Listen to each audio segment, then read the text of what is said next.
My name is Charista Boatwright, and we established 9 Yard Design. It's been wonderful. We've had a couple of people through the doors. Currently a small team of 3. Loving it. It's just been so good to us. So it's really been amazing. We are based in Port Elizabeth, South Africa, and we do everything. So we love, we have a philosophy that we never say no. Maybe it's not a great philosophy, but we do like interiors, graphic design, branding, the whole lot. So the whole 9 yards then, intentionally, yeah. At the beginning, our very first project was a commercial project, that Chinese restaurant. And then we did one small lounge, and then we only did commercial design all throughout. And the first residential I think we got was only in the middle of COVID. That was the first one. So we were established in 2018, 19, and then 20. We never did any residential. And now we're slowly seeing them creeping up again, which is amazing. So they are actually old students of mine, which is so amazing because I've known them for so long actually. I would say they've got their own strengths, but they are still super fresh they got to me, they've only been out of varsity for 2 years. But that also gives it like a certain flair and flavor, they're not really bogged down by the industry yet, and they bring their own style to it. So Chrislyn and Lauren, and I can definitely see their own languages coming through in the design. Both studied interior design at the varsity where I taught, so it's really special that it kind of like just brought everything back together again. So I know what their capabilities are, and but it's really nice also because we get to bounce ideas off each other. They've got completely different views themselves, and then throw me in the mix. So it's nice to get like a whole like rounded experience. It's good for us. I'm hoping other people enjoy us, but we enjoy ourselves, so that's great. We actually have a very simple approach. It's all about listening and really trying to understand what the client wants, because very often even the client doesn't know what the client wants. So we follow a very simple formula. So we start them off by just having a lovely introduction, and chatting, not necessarily about the project as such, but about them and their lives or whatever. Similar with commercial projects, trying to understand the business and trying to work it from there. Somehow it always works out, which we're very happy about, and it's definitely a collaborative process. I normally go out and I bring all the information back in, and then we put it on the table and we mull it over, and then just starting off with beautiful mood boards, which we really enjoy, which we find is a great point of departure for all our clients, and just taking the general flow from there, doing our beautiful space planning with Rayon, which is such a wonderful tool for us to use. It's so quick, and I'm sure we'll talk more about that later.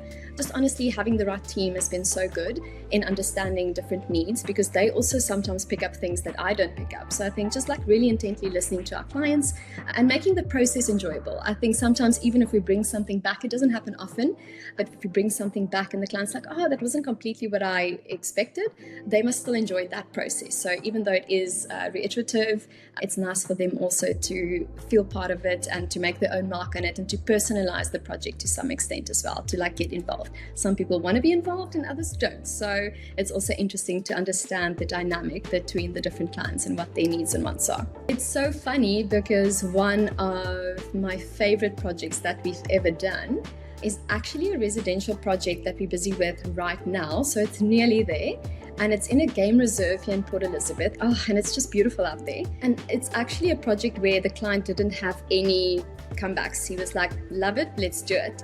So I think it's been wonderful in terms of getting everything that we want. We always say this is our house, but he's just been so good and letting us take the reign and trusting us with the whole process. So it's been wonderful not really to have iterations or revisions on that one, and then also for him allowing us to say go and do it and have fun, which is exactly what we do, because I think that's part of it. When you enjoy it, they enjoy it, and it's just great for everybody else. So I think that's incredible. So we're very lucky. I think also, when you think about clients and trying to understand what it is that they want, we also learn a lot from other professionals and other contractors on site, so you're not the only source of information. And I think it's like putting it in this conglomerate of ideas, which makes it wonderful, which actually speaks a lot about South Africa. I'm not sure how familiar you guys are, but we've got 12 official languages, and it's like this mismatch of people. So it's like rainbow everywhere. And and I think that's so nice to embrace that type of culture, embrace that type of philosophy where everybody's got something to contribute. That's what I also really enjoy about the whole design process, is to learn from everybody else. I think somebody once said to me, as soon as you become unteachable, that becomes a problem. And I think that's what makes it so nice. Also, one of the very first big commercial projects we did was a hotel. And the joiner said to us, I don't work with interior designers, and we're like, well, why not? He's like, because I worked with one a couple of years back, and they told me exactly what I need to do. And this is a man who's been building cabinets for 40 years of his life, now you come as a 26, 25-year-old and you want to tell him, so it's about also understanding people. So I think and a lot of design is about understanding people and just reading the room, so that was good for us, and I think that stuck with me. He definitely taught me something that day. For us, it was definitely having the correct software. That was something that was very important, and coming from an institution where we've got all the software, now suddenly you're climbing into the world and now you need to get your own. That was something that was very important to us, and I'm always willing to pay for good software. I think that was it. And then as time went by, investing in good hardware. So both of those options for me are incredibly important, because I think it just slices your workflow in half. It just makes everything so much faster and clearer, because the communication is so much better. So I think that for me was really good. And I think also learning from other people, because you never know everything, and also leaning on other friends that are in the industry already.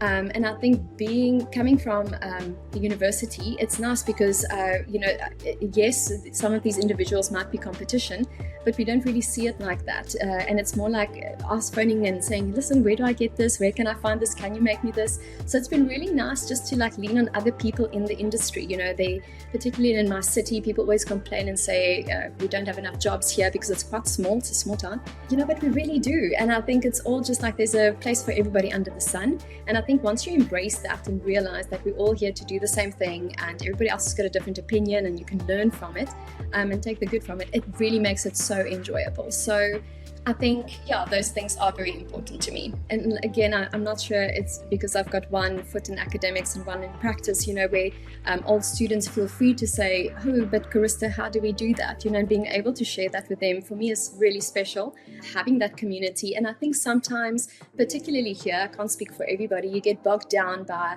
the pretty things and the aesthetics and looking amazing, and you don't really realize that there's somebody on the other side, whether it be somebody who's slaving away and she's now starting her own business, or walking into a working practice for the first time.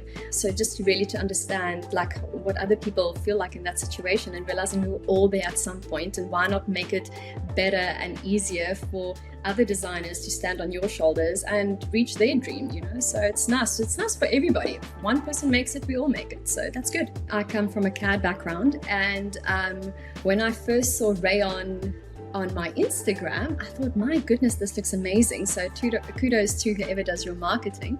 But it just looked so intuitive and quick and easy. And when I delved in a little bit more, I thought, wow, this is really fantastic. So I think the other thing also is we had to make use of a multitude of different tools and software in order to achieve the final product, where it feels now that Rayon has really streamlined that process for us, making it much easier.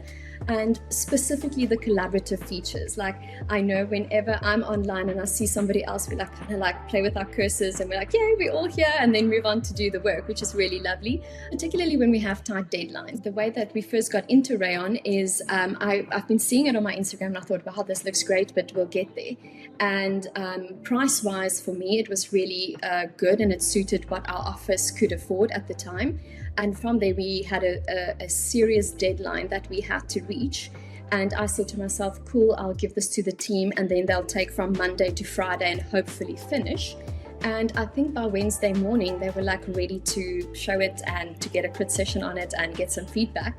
So it was amazing. And I think something else that's really wonderful is as soon as we ask for features, we the features are there. So thank you so much to you guys for listening to us and giving us exactly what it is that we need, because we don't always know from the get-go. You guys are really helpful and responsive, so thank you for that. It feels like you guys are part of the team as well, which is great. And it just saves a lot of time, I think, because our office has got such a quick turnover. It's very fast-paced, and now we can focus a little bit more on the creative aspects, because the communication and everything else just is so seamless, and not jumping over technical hurdles is just so much better right now. So we really enjoyed that. Thank you. The other day we had to do a technical set for a shop, And I think what made it so nice is that now we could do our furniture choices, because then suddenly they had a whole array of things that they needed out of the blue, which we never knew about. And the deadline was the very next day. And apart from it being really quick, just like popping something in, and it looks really good with the coloring that's phenomenal, it just went so quickly and it was enjoyable. So instead of looking at a big boring screen, now it looks good. And that's one thing I can also tell you guys is often when we go to site, the guys will say, oh, these are the 9-yard design drawings, because they look phenomenal. The color is great, the line weights, we've like really made our own little layout and speak our own language. So the guys are like, oh, these are the pretty drawings, and they can see it out of the rest, which makes us stand out and memorable. And I think that's also good for us. So yeah, I think, those are good.